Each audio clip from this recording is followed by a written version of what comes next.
On the mound, the legendary Leroy Satchel Paige.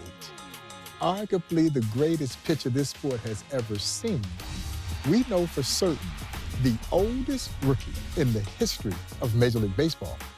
Now, Major League Baseball says that Satchel was 42 years old when he finally got his opportunity to pitch in the major leagues with then the Cleveland Indians. Most who knew Satchel believed that he was at least 10 years older than he claimed to be. Satchel was likely born into the early to mid-1890s in Mobile, Alabama.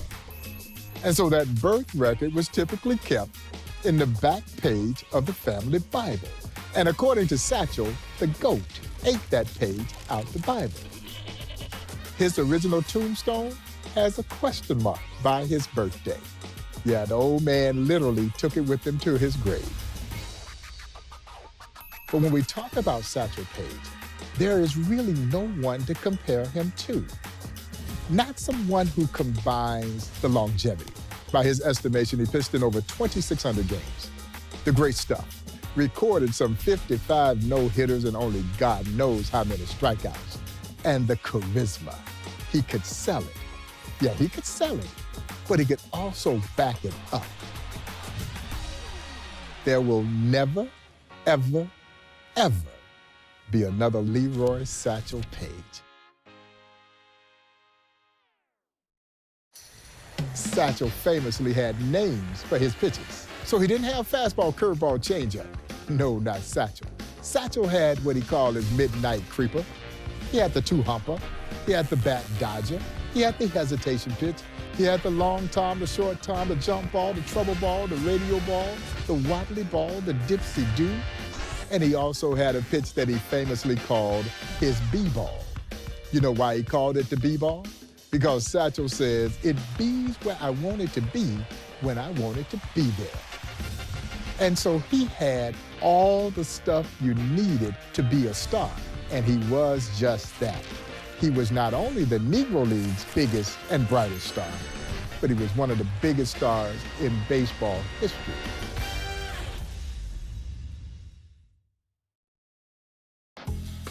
They clocked Satchel Paige unknowingly in a ball game in Griffith Stadium in D.C. Satchel retires aside, and the kid from the military comes over. Mr. Paige, we clock your fastball at 105 miles per hour. Satchel looks at the kid. He says, son, I wish I'd known you were timing me. I could have thrown harder than that. Yeah, you'll hear from the old Negro League players who saw Satchel in his prime that if anyone tells you they saw his fastball in the hitting zone, they're lying. Yeah, you might have seen it leave his hand, but by the time it got there to home plate, it literally was about the size of an aspirin tablet. What really made Satchel so special was 105 with pinpoint control. He could put it exactly where he wanted to put it, and I'm not talking about just throwing strikes. The catcher set the target. He hit the target. He didn't miss. You see, he didn't warm up in the bullpen like most pitchers do, throwing to the catcher across home plate. You know what Satchel would use? A stick of foil chewing gum wrapper. The catcher would sit the chewing gum wrapper on top of home plate. And wherever the catcher moved the chewing gum wrapper, Satchel right over the top of that chewing gum wrapper. And as Satchel would say, he'd work both corners of that chewing gum wrapper. He was absolutely uncanny.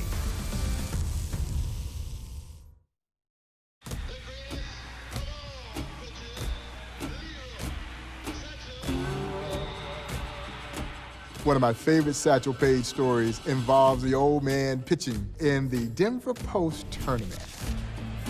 They're playing an all-white semi-pro team. The first kid from the semi-pro white team gets into the batter's box. Satchel throws him a fastball. He dribbles it down the third base line. It stays fair. The kid beats it out, gets an infield hit. Well, about that time, one of the kids from the opposing team steps into the dugout steps and says, let's beat him. He ain't nothing but an overrated darky. Well, Satchel Paige had a nickname for everyone. His nickname famously for the legendary Buck O'Neil was Nancy. That's a whole nother story. But anyway, Satchel looks over at first base and he says, "Nancy, did you hear that?" Buck said, "Yes, Satchel, I heard him." He said, "Nancy, bring him in." So Buck turns and motions for the outfield to take a couple of steps in. Satchel looks over at first base. He says, "Nancy, bring him all the way in." Honest to God's truth, there were 7 guys kneeling around the mound. And Satchel strikes out the side on 9 straight pitches. He looks into the opposing team's dugout and says, "Overrated darky hate." But the legendary Buck O'Neil always said if he had one game to win and any choice of any pitcher from any era, it would be the legendary Satchel Paige. He says you might beat him when he was out there messing around, but when he was locked in, forget about it.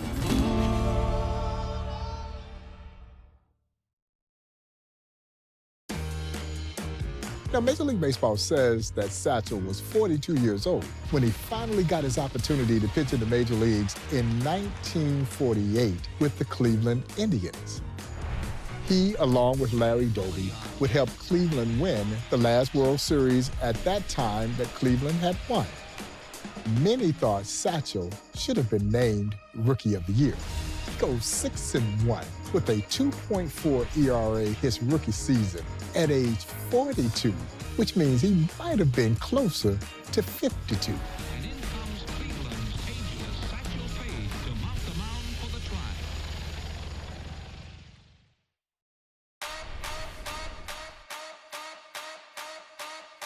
Now, Satchel in 1965 is believed to be 59 years old if you believe he was born in 1906, which I do not, but for the sake of this story, we'll say that he was indeed born in 1906.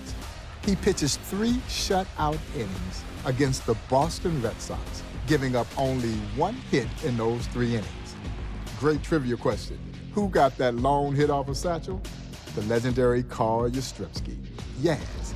Yaz gets a double against the old man. Satchel leaves him at third and shut down everybody else over 3 of the most remarkably pitched innings in baseball history.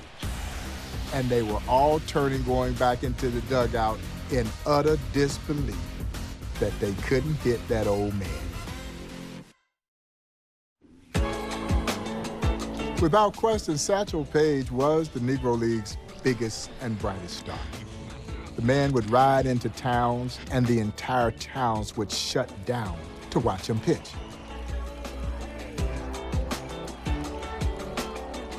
Everyone wanted to see the old man do his thing. Was he a little bit disheartened when he wasn't the first to break baseball's color barrier?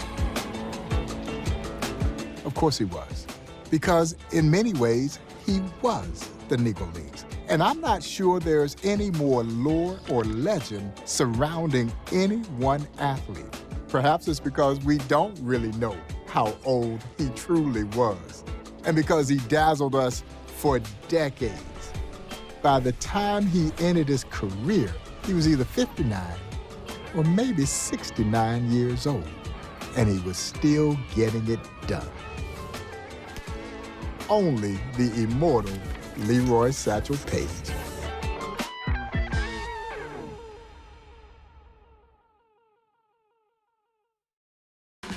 Hailing from Giddings, Texas, is one of the greatest pitchers you likely never heard of, Hilton Lee Smith. Hilton Smith was a great pitcher, primarily for the Kansas City Monarchs. And Hilton Smith pitched alongside the legendary Satchel Paige, and they were polar opposites. When Satchel walked in the room, the room lit up. You knew he was in the room, and if you didn't know, he was going to let you know that he was in the room. Hilton Smith was the exact opposite, very quiet, very workmanlike, unassuming, but just as lethal, possessing what many believe to be the greatest curveball this sport has ever seen. Hilton Smith was indeed the truth. Buck O'Neil believed that Hilton Smith had the greatest curveball this sport has ever seen. The legendary Monty Irvin would go on to say that it was the greatest curveball that he had the displeasure of ever trying to hit. He threw the big 12-6 breaker, and he threw what he called a tight curveball, where he would drop down 3/4, and he threw it all with pinpoint control. As a matter of fact, Monty Irvin would go on to say that you could know where his curveball was coming from, and the break and bite on it was so sharp, you still couldn't hit it. Hilton Smith was one of many great two-way stars in the Negro Leagues. And over recent times, we've become enamored by the nature of two-way stars, primarily because of the great success of Shohei Ohtani. Well, the Negro Leagues were filled with great two-way stars, and Hilton Smith was just one of many. And what made Hilton so special was when he wasn't pitching, he played the outfield and had a lifetime batting average over 300. His first game in Kansas City, his first full season with the Monarchs in 1937, what did Hilton Smith do? He only threw a perfect game. Yeah, he blanked the Chicago American Giants 4-0. Hilton Smith had that great breaking ball and then a dominating fastball to go on top of it. You've got to sit on his fastball, and then you had virtually no chance of hitting his curveball. That went along with a repertoire of other great pitches, but the curveball was the pitch that really made Hilton Smith unhittable. Hilton Smith did something that I don't think we will ever see done in the game of baseball again. Hilton Smith won 20 games or more, 12 consecutive years.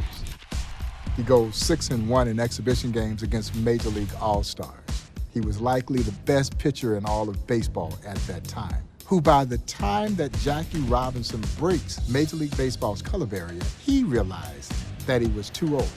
The majors came calling, but he knew by that time he was too old to cross over that threshold and go into Major League Baseball.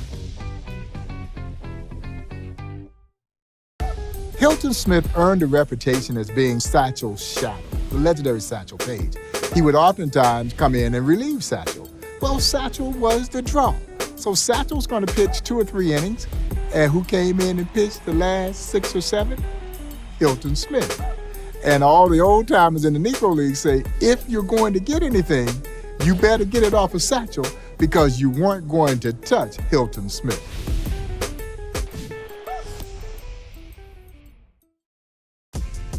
It is Hilton Smith who is credited with having introduced or recommended Jackie Roosevelt Robinson to Kansas City Monarchs owner James Leslie Wilkinson.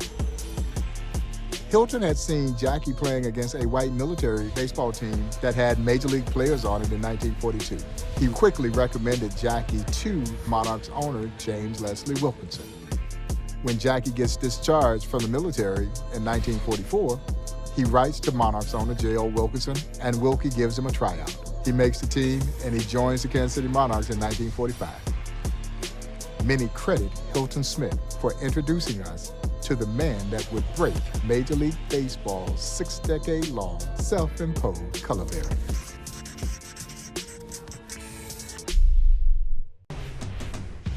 Andrew Foster, a.k.a. Rube the Genius. Rube Foster, without question, the greatest baseball mind this sport has ever seen, and virtually no one knows anything about him, even though he is rightfully enshrined in the National Baseball Hall of Fame. Rube Foster is that rare baseball personality that would have checked all 3 boxes in terms of Hall of Fame credential. Oh yeah, he would have gone in the Hall of Fame as a pitcher, as a manager, and as an executive. But Foster was best known as this visionary, this tremendous leader. He would organize the Negro Leagues in a meeting held in Kansas City, Missouri at the Paseo YMCA on February 13, 1920. He would rally 8 independent black baseball team owners together. And somehow or another, he convinced them that in order for black baseball to succeed, they needed an organized body. Rube would become president of the Negro Leagues. Rube Foster arguably is the most influential person in baseball history, simply for what he did in forming the Negro Leagues.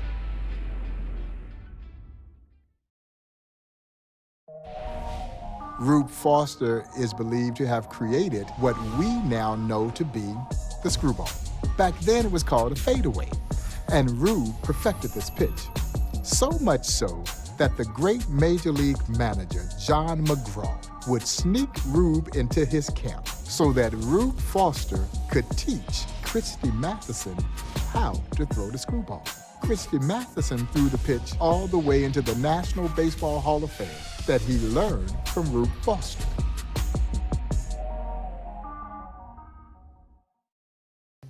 He earned his nickname Rube as a youngster, there from Calvert, Texas, when he beat the great major leaguer Rube Waddell in a head-to-head matchup, and the nickname stuck. He also had the full repertoire to go along with this unique pitch that he created called back then a fadeaway. And so, yeah, Rube doesn't get nearly enough credit for having been one of the most dominant pitchers in black baseball history. Rube Foster owned the Chicago American Giants, and he managed the Chicago American Giants. And his savviness, his craftiness, his astuteness of the game allowed him and his teams to dominate the early era of black baseball. Rube assembled some of the greatest talent in black baseball history for his teams, where he served as both player and manager. He knew great talent. He knew how to go out and recruit great talent and build the kind of chemistry with that great talent of stars, thoroughbreds, who could flat out get the job done. As a manager, Rube Foster was known to fine his ball players as much as $5 at the turn of the early 1900s if you were tagged out standing up. You were supposed to slide. Rube would draw a circle down the first base line and a circle down the third base line. And if every one of his players couldn't drop a bunt inside the circle, Rube would fine them. Oh, you were going to see great baseball. Oh, but yeah, you were going to be thoroughly entertained watching Rube Foster's brand of baseball. Rube Foster was adamant about the style of play that would become signature to Negro Leagues baseball. Fast, aggressive, daring. They would bump their way on. They would steal second. They would steal third. And if you weren't too smart, they were stealing home. And this was a brand of baseball that was drawing both black and white fans who were sitting side by side, where during that era of segregation, that was virtually unheard of. Yeah, now Rube was light years ahead of his time.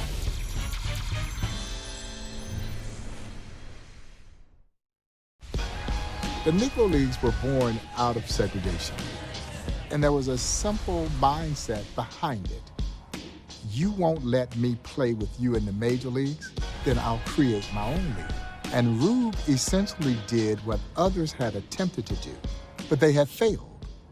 But Rube had the wherewithal to get it done.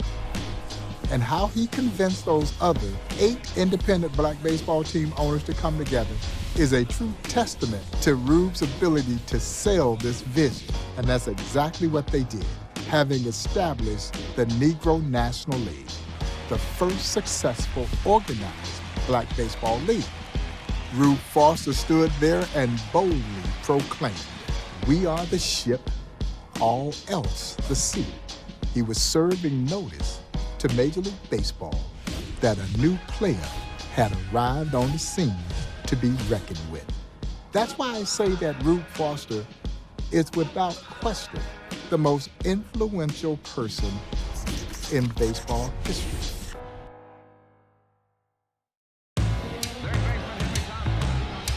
Hank Thompson is one of baseball's barrier breakers. although so many folks have never heard of who this legendary ball player was.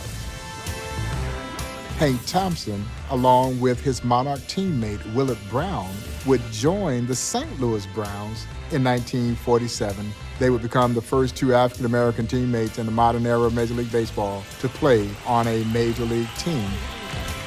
Just shortly after Jackie Robinson, Larry Doby had integrated both the National League and American Leagues, respectively. They all were part of breaking baseball's color barrier. But Hank Thompson, he had all the tools to be a superstar.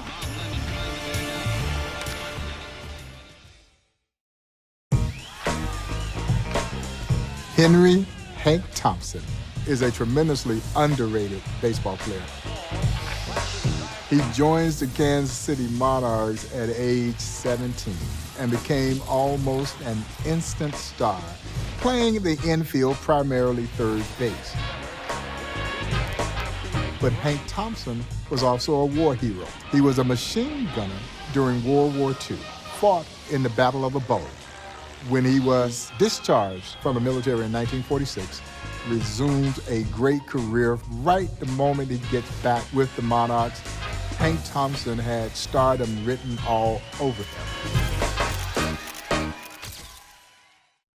Hank Thompson had all the tools you needed to be a great star.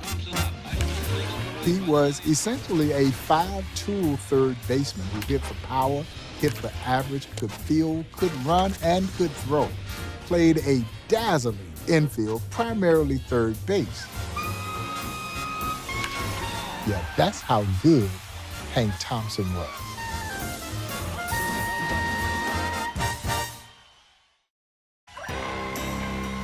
The St. Louis Browns thought that Hank Thompson and Willard Brown would do for them what Jackie had done for Brooklyn in terms of black fans coming over to watch the Browns play. And so they never got a fair shot with the St. Louis Browns. Hank Thompson and Willard Brown both realized that they had left a team in the Kansas City Monarchs who were far better than the St. Louis Browns. Hank Thompson comes back home to Kansas City and immediately puts up huge numbers. Shortly thereafter, the New York Giants come calling. And Henry Thompson again would break barriers by becoming the only player to integrate two Major League teams, the St. Louis Browns and the New York Giants.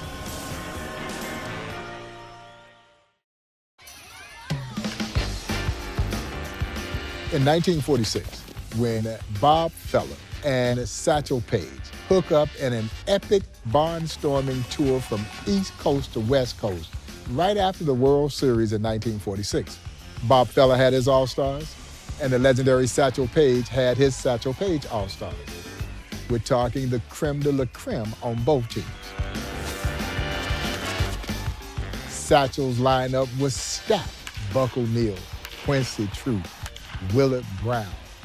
And according to Bob Feller, the best of the bunch on that Satchel Paige All-Star team was a young Hank Thompson.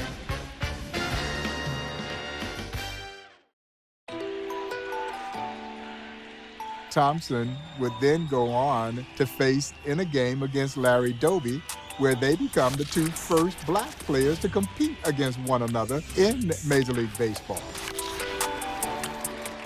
Oh, but there's more.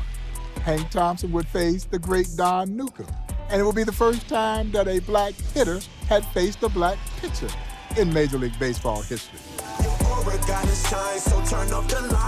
And of course, Hank Thompson, Willie Mays, and the great Monty Irvin would form the Major's first all-black outfield, even though Hank Thompson was an infielder by trade. His versatility made him very special.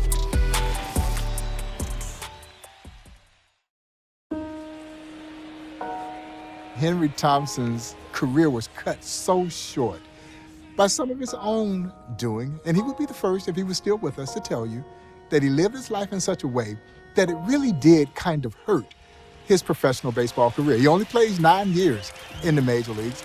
And again, it's so unfortunate that his career was cut so dreadfully short that it never got to play out in the fashion in which Henry Thompson would be the first to say that he wished it would have had things worked out maybe a little bit differently. Henry suffered a lot of darkness during his childhood that unfortunately carried over into his playing career that really hindered him from having what I believe would have potentially been a Hall of Fame caliber career.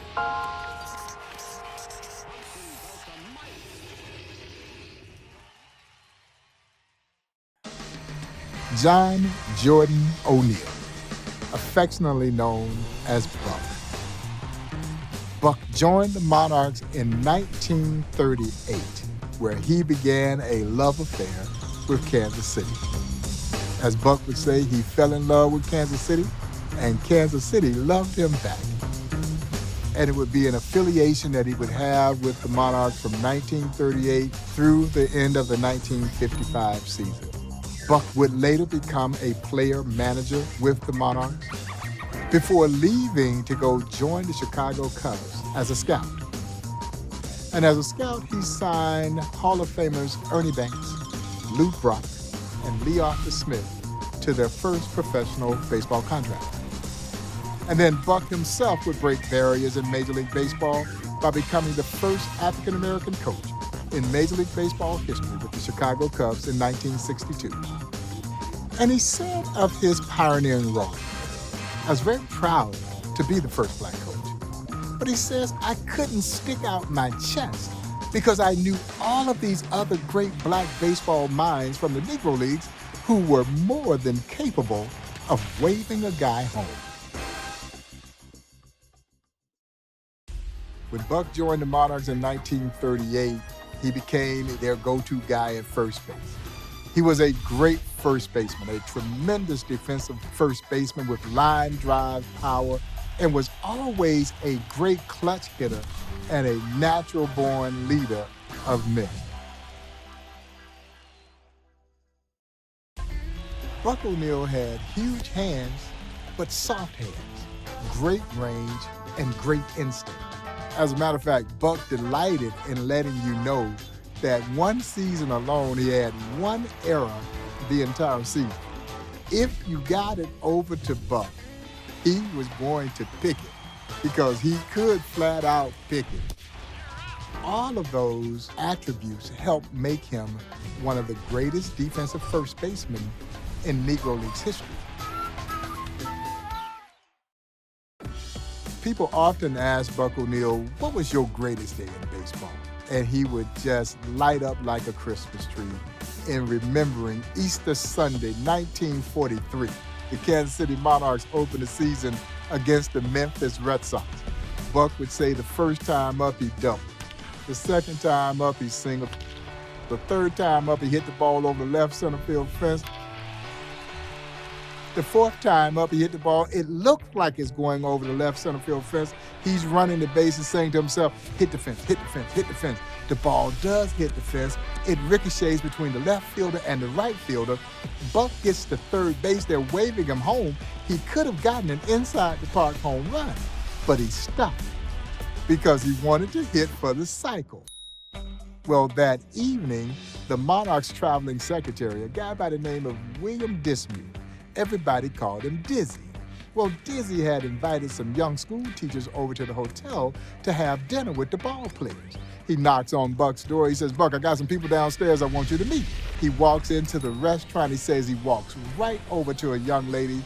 He says, my name is Buck O'Neal. What's yours? She was Ora Lee Owens.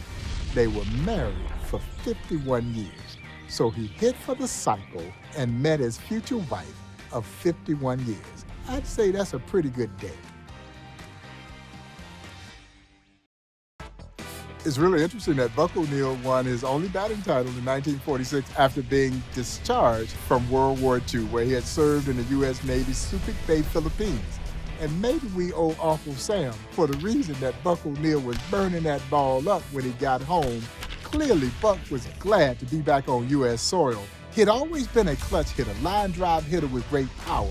But in 1946, he put it all together and actually helped lead the Kansas City Monarchs into the 1946 Negro League World Series. People would sometimes come up to him and say, well, Buck, it's a shame that you didn't get a chance to play in Major League Baseball after Jackie breaks the color barrier. And Buck would simply look at them and say, oh, I was right on time. had I been later, I wouldn't have seen Babe Ruth. I wouldn't have played with and against the likes of Josh Gibson and Satchel Paige. And so, no, I was right on time. I played when I was supposed to play. Don't feel sorry for me. Feel sorry for the people who didn't see me play. They're the ones who missed out.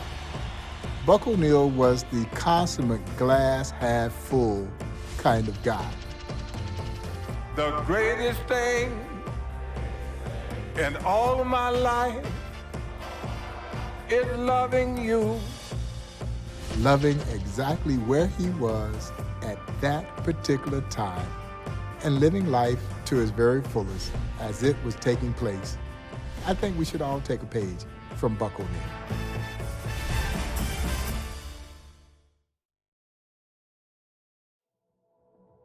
When I met Buck in 1993, one of the first questions that I posed to him was, what motivated you to want to build a Negro Leagues Baseball museum?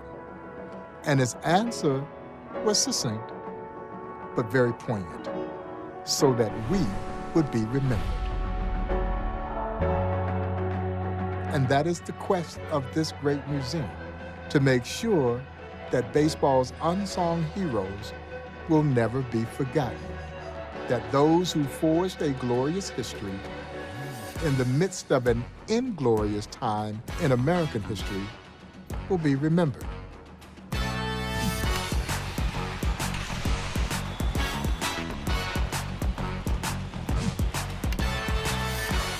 You could make the case that Buck O'Neil was baseball's greatest ambassador. What Buck accomplished over a tremendous 7-decade career as a great player, as a tremendous manager, as a groundbreaking scout and groundbreaking coach in Major League Baseball, and then the work that he did to build the Negro Leagues Baseball Museum makes Buck's career one of the most impactful careers in baseball history. I think you're hard-pressed to tell the story of baseball without including Buck O'Neil.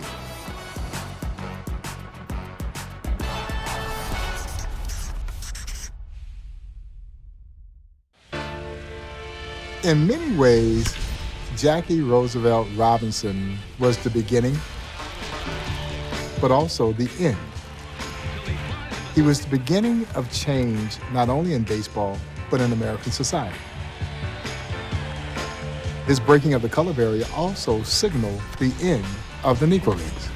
And a lot of people don't know that Jackie Robinson's illustrious professional baseball career began in Kansas City in 1945 with the Kansas City Monarchs. The question that is so commonly posed to me is, was he the best player in the Negro Leagues? And the answer is no. There were other Negro League veterans who were far superior baseball players to Jackie Robinson. And that is not to disparage Jackie Robinson, because he is one of the greatest athletes in American sports history. He was a four-sport star at UCLA. Baseball was his weakest sport, but Jackie Robinson was absolutely the right man to be the first. So he's college educated. He had served in the military. He was disciplined. He would become married to the beautiful Rachel Robinson. He was stable. You see, Jackie had what I like to refer to as the intangible that better prepared him to deal with the immense racial hatred that he would be confronted with, which is part of the reason why he was the chosen one to break Major League Baseball's color barrier. Certainly, in my own opinion, had it not been for World War II, I don't think Jackie Robinson gets invited to try out for the Monarchs. The Monarchs roster had been decimated by World War II. Buck O'Neil serving in the Navy. Hank Thompson, he's serving in the Army. Monarchs Hall of Fame outfielder Willard Brown is serving in the Army. So if the Monarchs have their full roster intact, Jackie Robinson never gets invited to try out. And how would history have been altered?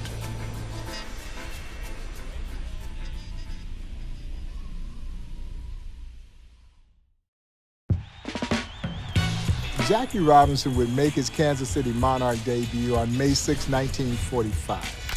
He goes 1 for 4 with a run-scoring double and stole a base in the Monarchs' win over the Chicago American Giants.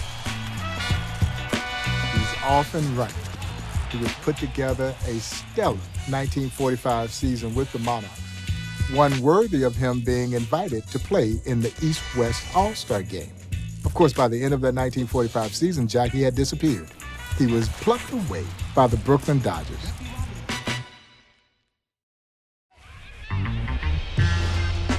Jackie did not like his time in the Negro Leagues.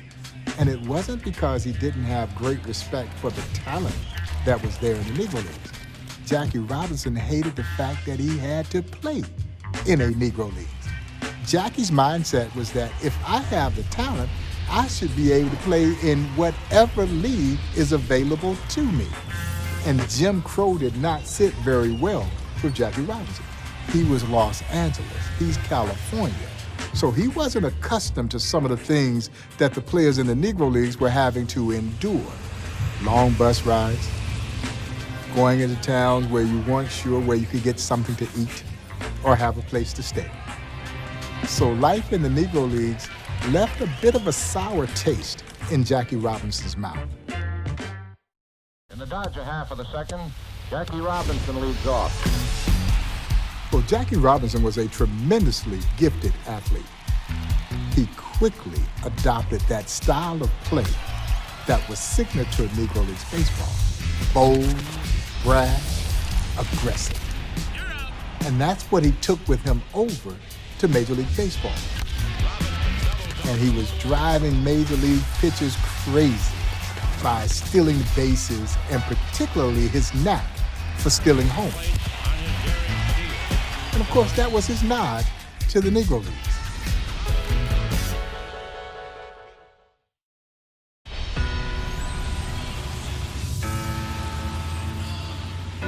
Jackie Robinson walks out on that field on April 15, 1947, and I draw the parallel of Jackie Robinson's breaking of the color barrier to carrying the same euphoria that we saw as a nation when Neil Armstrong landed on the moon.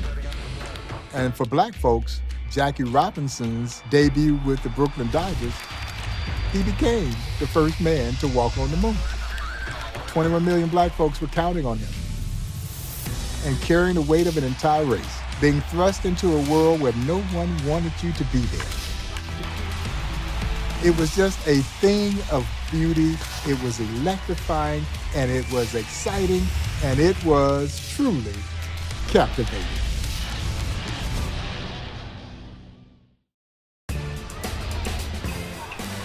We were counting on Jackie to succeed,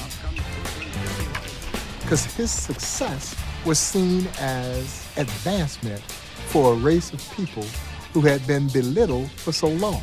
That is an enormous amount of pressure for any one man to have to bear. In a game that is predicated on failure, he can't fail.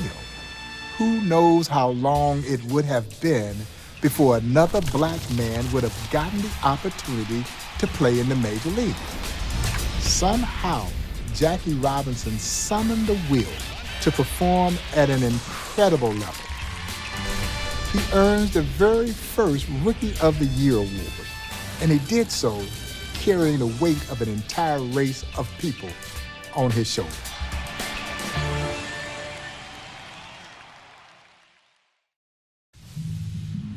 Here at the Negro Leagues Baseball Museum, we make the bold assertion that Jackie Robinson's breaking of the color barrier wasn't just a part of the Civil Rights Movement, it was the beginning. This is 1947. This is before Brown versus the Board of Education. This is before Rosa Parks' refusal to move to the back of the bus. As my dear friend, the late great Buck O'Neill would so eloquently say, Dr. Martin Luther King Jr. was merely a sophomore at Morehouse College when Robinson signs his contract to play in the Brooklyn Dodgers organization. President Harry S. Truman would not integrate the armed forces until a year after Jackie. So for all intents and purposes, this is what started the ball of social progress rolling in our country.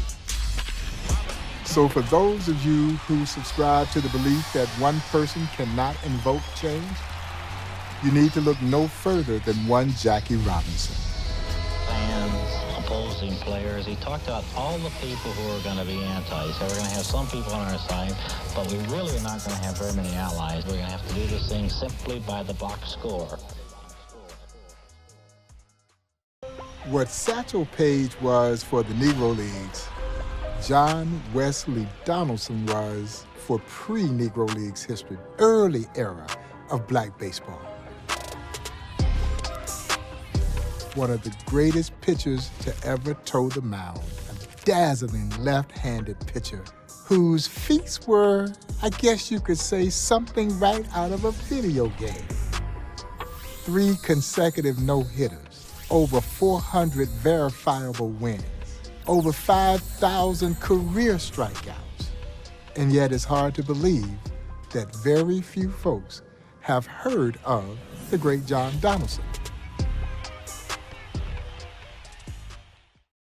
For those of you who may be hearing the term barnstorming for the first time, as it relates to baseball, it just simply means that they were taking baseball to towns and places around the globe that had not seen this brand of professional baseball.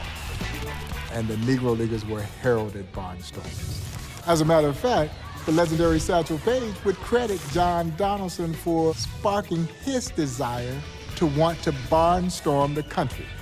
John Donaldson was essentially a hired hand.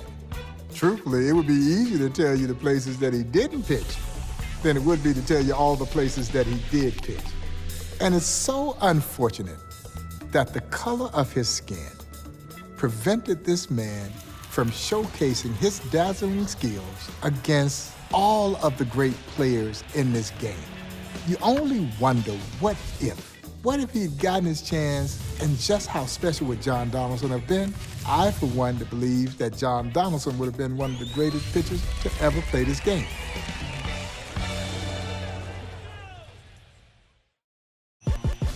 What made John Donaldson so special, number one, he was a southpaw, and he is likely the guy who invented what we now know to be the slider. Yeah, John Donaldson was throwing that pitch 20 years before anyone knew anything about it. He was hard to hit. No one had seen stuff quite like John Donaldson. John Donaldson could get the ball up to home plate as fast as anyone. And yes, it is true that one of his fastballs broke the hand of his catcher. I'm sure his catcher was not excited about that. And like a lot of the guys who were catching these guys like John Donaldson and Satchel Paige, you had to find a little something extra to create padding to try and protect your mitt with the catcher's mitt. And it was just hard for the opposition to catch up with that fastball of John Donaldson.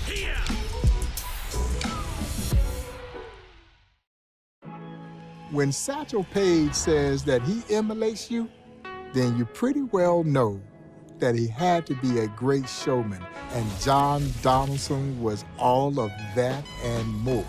Like most who played in the Negro Leagues, they understood that this game was indeed entertainment, and Donaldson was the show, and people came to see the show, and he always delivered. This is where Satchel Paige got a lot of his antics, and we know the stories of how Satchel Paige would call the outfielders in and sit the infielders down. But try this on for size. In South Dakota, John Donaldson, one by one, started to call in his players to end up striking out the side. He knew he had the stuff, and he wanted to show off that great stuff, and people flocked to see him do his thing. By the time John Donaldson gets to the Kansas City Monarchs, he is really beyond his prime. But don't get it twisted. John Donaldson was not only a great pitcher, John Donaldson was also a great two-way star in black baseball history and in the Negro Leagues with the Kansas City Monarchs. His skill set was incredible. A great hitter who you could rely on to come in and get the job done on the mound as well, because he was indeed one of the great two-way stars of the Negro Leagues. James Leslie Wilkinson, who owned the Kansas City Monarchs, believed that John Donaldson was the greatest pitcher in Kansas City Monarch history.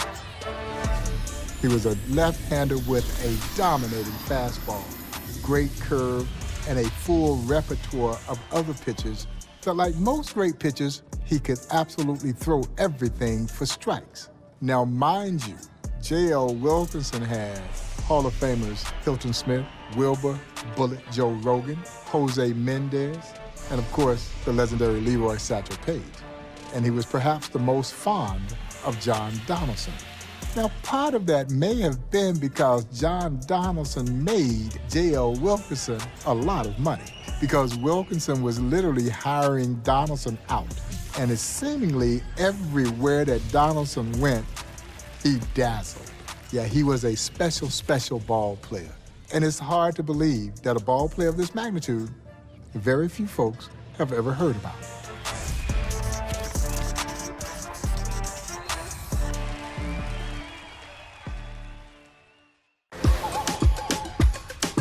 The great Martin Dihigo is not a household name. Oh, but he should be. Because there are many who believe that Martin Dihigo is the greatest baseball player of all time, black or white. One thing that we do know, he is the most versatile baseball player in the history of this sport. Oh yeah, played all 9 positions and played all 9 of them well. 1938, he wins the pitching title. He posts an 18-2 record with a microscopic 0.90 ERA. But oh, it gets better. He hits .387 that same season and won the batting title as well. How is it possible that we don't know the name of a player of this magnitude?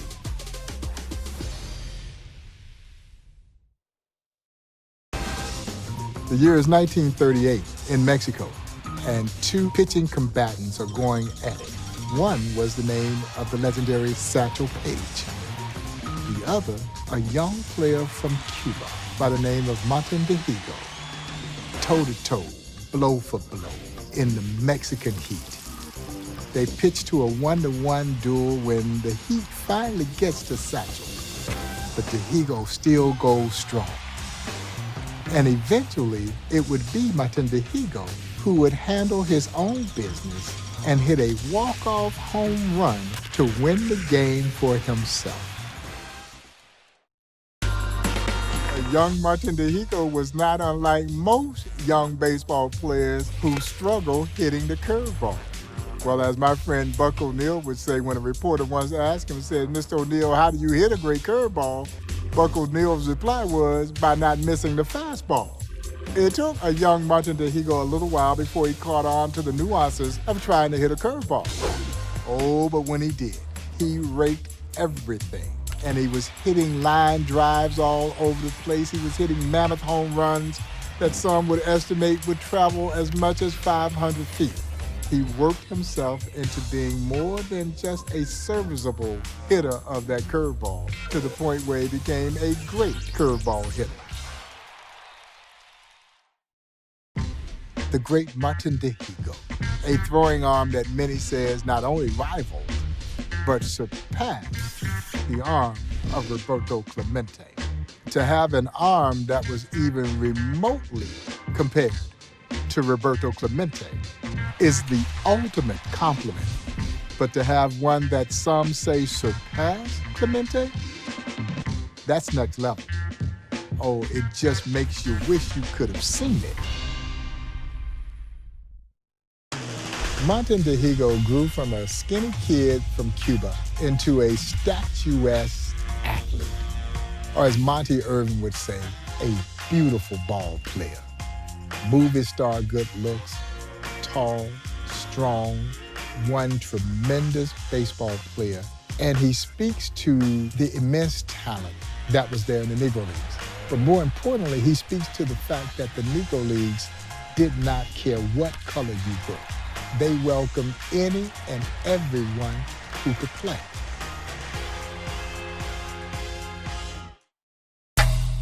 Thanks to the tutelage of great Negro League stars like Oscar Charleston, who spent quite a bit of time playing in Cuba, took a young Martin Tehigo under his wing and helped teach him the art of playing this game. Martin set new standards there in the Negro Leagues, standards that we still tout to this very day.